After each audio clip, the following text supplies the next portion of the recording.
これでわかるドラクロワ。ドラクロワといえばこちらの絵、民衆を導く自由の女神が有名ですよね。これは1830年にフランスで起こった市民革命である7月革命を描いた絵です。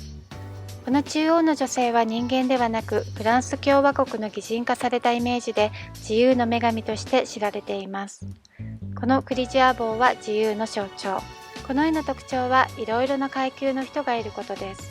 労働者、学生、ブルジョワ、民衆側に寝返る兵士。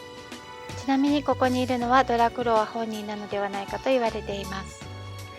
とても面白い絵ですが、彼の作品は他にも素晴らしいものがたくさんあります。例えばこちら、サルダナパールの死。これはアッシリアの王サルダナパールがあまりにひどかったため反乱が起こり宮殿に火がつけられた時のこと。王の部屋にも火が回ってくるのは時間の問題。もう死ぬことが分かり、敵に殺されるなら殺してしまおうと部下に命じて愛将や馬を殺害。それを何事もないかのように冷ややかに見つめる王の視線。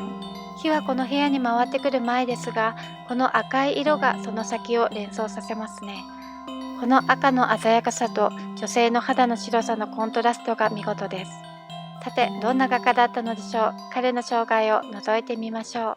1798年、パリ近郊のシャラントンに生まれる。裕福な家庭でした。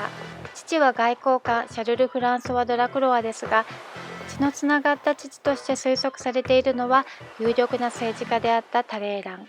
タレーランはナポレオンの時代やルイ18世の頃に外務大臣を務めていた人です。ドラクロワは8歳の時、名門リュセルイ・ルグランの寄宿生となる。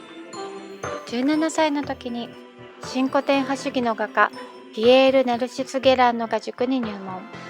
ここでテオドール・ジェリコーと出会い、強い影響を受けます。ゲランの画塾は新古典主義でしたが、ジェリコーはロマン派の先駆者です。その頃王道だった新古典派の画家と対抗しました。例えばドミニク・アングルなどが有名です。新古典派はギリシャ神話や歴史を題材とし、動きはあまりなく厳かに描く感じです。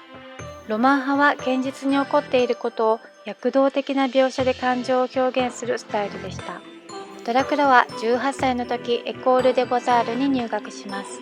24歳でダンテの小舟をサロンに初出品し、国家買い上げとなる。ドラクロは26歳の時にジェリコーが落馬で亡くなってしまいました。実質ドラクロワがジェリコーの後を継いでロマン主義の道を突き進むことに。キオス島の虐殺をサロンに出品。ジェリコーに倣い現実に起こった事件を主題にしました。これは1822年に当時オスマン帝国統治下のギリシャのキオス島で起きた事件。オスマン帝国独立派たちを鎮圧するため、トルコ軍兵士が一般住民を含めて虐殺した事件の一場面です。評判はひどく、絵画の虐殺だなどと言われました。この時のサロンでドラクロワはイギリスの画家カンスタブルの作品を見て感動します。そして翌年イギリスに滞在しています。カンスタブルの作品はドラクロワのものとは全く違うテイストなのでちょっとびっくりですね。でもドラクロワもこんな素敵な風景画を描いています。美しいですね。33歳の時、レジオン・ドヌール後藤勲章を受ける。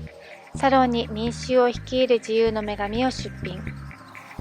34歳の時、モロッコ旅行をしています。この旅行は彼の海外へ大きな影響を与えました。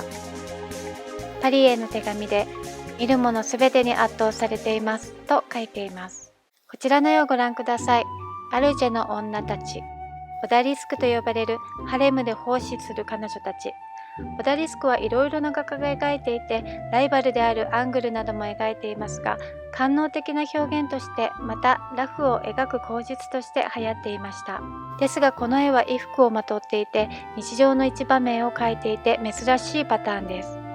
もちろん官能的な方も描いていますけどね、こちらも素敵です。37歳の時、悪性の咽頭炎を患います。39歳でタイユブールの戦いを制作。これはフランス国王ルイ・フィリップ1世の依頼により、ベルサイユ宮戦争の間の装飾画として制作されました。44歳の時、ジョルジュ・サンドとフレデリック・ショパンが過ごすノアンに行きます。もともとジョルジュ・サンドとは友達で、ショパンとサンドの9年間にわたる交際を見守っていました。またサンドの息子に絵画を教えたりもしていました。57歳の時、パリ万博で42点出品し、レジオン・ドヌール勲章3等を受ける。1863年、病状が悪化し、65歳でこの世を去る。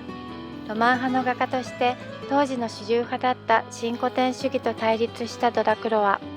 なかなか大変なチャレンジでしたが、この時はフランスの政治の移り変わりが激しい時期で、政府が変わると彼の絵画も認められたり、ある意味時代に恵まれた画家でもありました。